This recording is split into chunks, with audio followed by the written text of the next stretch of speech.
On the morning of Wednesday, April 1st, 2026, the city of Coral Springs, Florida, had no idea that the night before, one of their most beloved public servants had already been shot dead inside her own home. Her colleagues were waiting for her at a morning meeting. Her phone was going unanswered, and somewhere across town, her husband was already trying to figure out what to do with the gun. This is the story of Nancy Metayer Bowen, vice mayor, trailblazer, environmental scientist, a woman who fought her entire life to build something, and the man who took it all away in one night. Stay with me. This one hits different. Before we get into what happened, you need to understand who this woman was. Because this isn't just a crime story, it's the story of what was lost. Nancy Metayer Bowen was 38 years old, a first-generation American. Her family came from Haiti, and Nancy carried that heritage with pride every single day of her career. She was sharp, academically sharp.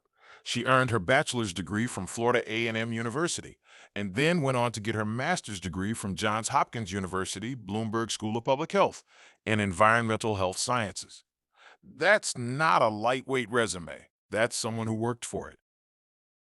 Before she ever ran for office, Nancy spent years working as an environmental scientist. She responded to hurricanes, Irma, Michael, Dorian. She worked on water quality and public health initiatives across the state of Florida. She worked on Haiti relief efforts. She dedicated her professional life to helping communities that the system often forgot about. And then she decided that wasn't enough. She wanted a seat at the table. In 2020, Nancy ran for a seat on the Coral Springs City Commission. It was a six-person race. She had no major name recognition. She had no powerful backers. What she had was a vision and a community behind her. She won with 32% of the vote, and when she did, she made history. Nancy Metayer Bowen became the first Black and Haitian-American woman ever elected to the Coral Springs City Commission. Let that land for a second. In a city of nearly 130,000 people in 2020, she was the first. She didn't stop there. She got re-elected in 2024, running completely unopposed. Nobody even ran against her. That's how respected she was.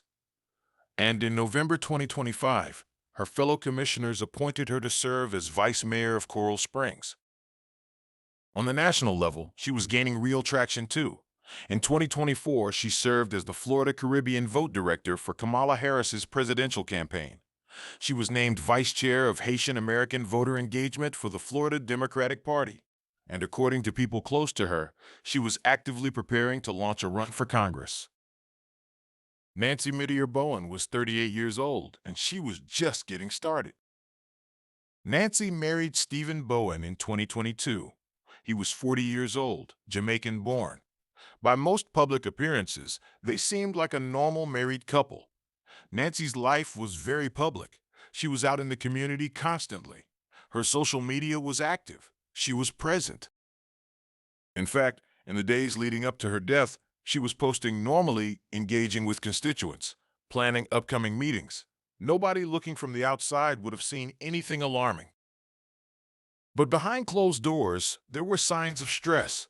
Court records obtained by TMZ revealed that in November 2025, just 5 months before her death, the couple was sued by their homeowners association. The HOA claimed they had refused to pay over $3,700 in fees and were seeking to foreclose on the home to collect. That lawsuit was voluntarily dismissed in January 2026, but financial tension had been simmering. Then, on the afternoon of Tuesday, March 31st, 2026, the day before Nancy's body was found, Stephen Bowen called his mother. He told her he was having a panic attack, that he needed to talk to his wife about something. Nobody would know until the next day what that conversation had actually become. We don't know the full details of what happened inside that house on the night of March 31st. We may not know until trial. But according to the arrest affidavit, what Stephen Bowen told his own family members paints a horrifying picture. Sometime that night, Stephen Bowen took a shotgun. He went to the bedroom where his wife was, and he shot her 3 times. He fashioned a pillow as a makeshift silencer. Investigators would later find that pillow on the bed with burn marks and string tied around it. 3 shots. His wife of 4 years. And then, and this is the part that stays with you, Stephen Bowen went downstairs and he slept. He slept in his own house downstairs while his wife's body lay in their second-floor bedroom. When morning came on April 1st, 2026, Nancy Metayer Bowen did not show up to her meetings. Nancy had an 8:30 a.m. charter school board meeting. She wasn't there. She had a 9 a.m. city commission session scheduled in her role as vice mayor. She wasn't there either. This was not like her. This was deeply unlike her. At some point during that morning, Coral Springs Commission Relationship Manager Luam Gourmet sent a text to Stephen Bowen. The message was simple and professional. It said, "Hi, Stephen. Luam here. I'm trying to reach Nancy. Can you please ask her to call me?" Stephen Bowen texted back 2 words. Texted her. That answer didn't satisfy anyone. Concern was spreading fast among Nancy's colleagues and family members. Multiple people tried to reach her. Her phone was going unanswered. Nobody could get eyes on her. And then someone made the call that changed everything. Around 10 a.m., police were called to conduct a wellness check at the couple's home on the 800 block of Northwest 127th Avenue. When officers arrived, they knocked. No answer. They called out.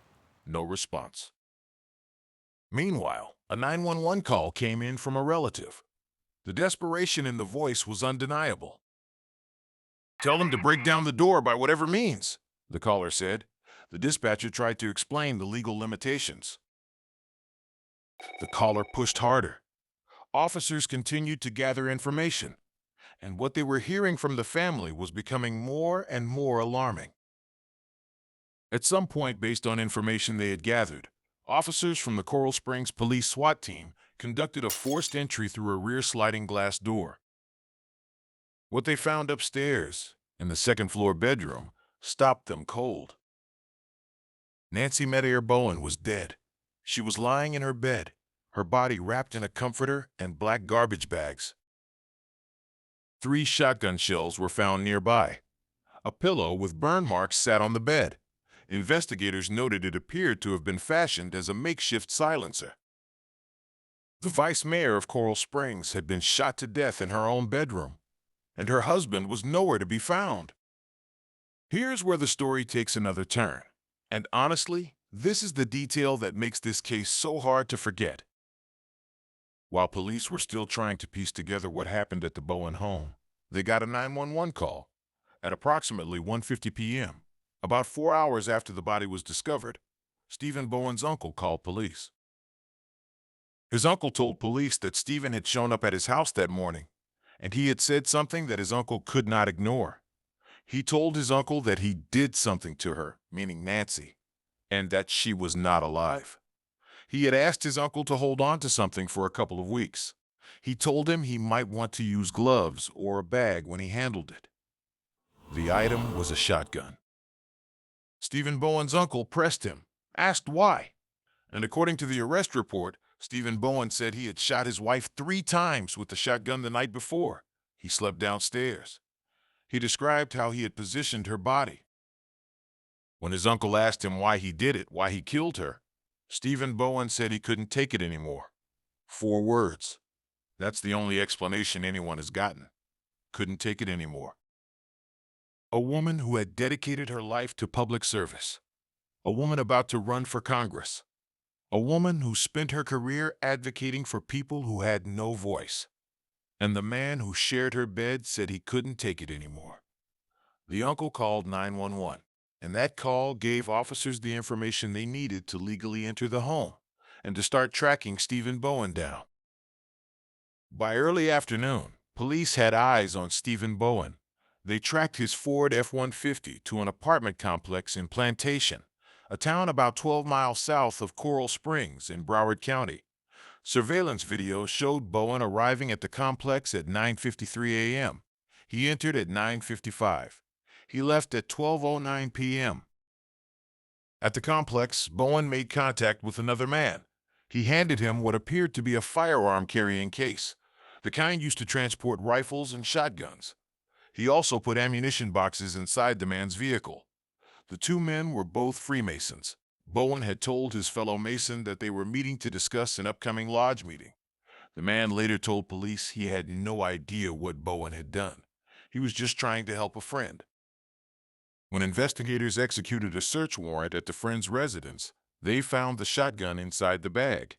At 2:35 p.m., police moved in on Stephen Bowen. As officers approached him in that plantation parking lot, Bowen reportedly looked up and said, and I quote, "Oh, they're here for me." He was taken into custody immediately. He invoked his right to a lawyer and stopped talking. Stephen Bowen was charged with first-degree premeditated murder and tampering with or fabricating physical evidence. He was brought before a judge, who ordered him held without bond. He has been sitting in the Broward County Main Jail ever since. In a separate development, the Broward County Public Defender's Office, which was initially appointed to represent Bowen after he was declared indigent, filed a motion to withdraw from the case. The reason? Several attorneys in that office had both personal and professional relationships with Nancy Metayer Bowen. They said it would be a conflict of interest. The court is working to appoint new counsel. On the evening of Friday, April 3rd, just 2 days after her body was found, a candlelight vigil was held at Coral Springs City Hall. People were asked to bring white candles and wear something orange or green, colors that represented Nancy's spirit. Her mentee, Crystal Luador, stood in front of those candles and tried to put into words what Nancy had meant to her. She was always there for everybody, every day. Every time I talked to her, it was always, "What are we going to do to help the people?" She was always a selfless person. City Commissioner Joshua Simmons, who had served alongside Nancy, said he was having a very hard time processing this. She was fearless, he said. She spoke up fiercely for the downtrodden. She was centered on equity, justice, and change. Florida Democratic Party Chair Nikki Fried, who had known Nancy personally, shared that she had hugged her at a leadership summit just 2 weeks before her death. She never imagined it would be one of their last moments together. The city of Coral Springs is left with an empty seat, a broken community, and questions that no arrest report will ever fully answer. I want to take a moment here before we wrap up, because this case isn't just about Stephen and Nancy Bowen. It's about something much bigger. Domestic violence doesn't always look like what people expect. It doesn't always have a paper trail. It doesn't always announce itself with prior arrests or restraining orders or visible bruises. Sometimes it lives quietly behind closed doors, in financial stress, in control, in silence, until one night, it doesn't. After Nancy's death, Florida lawmakers moved quickly. State Rep. Alexis Calatayud, a Miami Republican, spoke publicly about the danger of escalation. The quicker we can get law enforcement to the scene to understand what the issue is, the more seriously we can deal with the perpetrator and the abuser, she said. Bipartisan legislation has been advanced in Florida aimed at strengthening protections for domestic violence victims, including proposals to create a dedicated emergency number designed to allow someone to discreetly call for help. If you or someone you know is in a dangerous situation, the National Domestic Violence Hotline is available 24 hours a day, 7 days a week. The number is 1-800-799-7233. You can also text START to 887-888. Help is there. Nancy Metayer Bowen was 38 years old. She was a first-generation American who proved that a girl from a Haitian immigrant family could break barriers and make history. She was a scientist, a public servant, and a future congresswoman who never got the chance.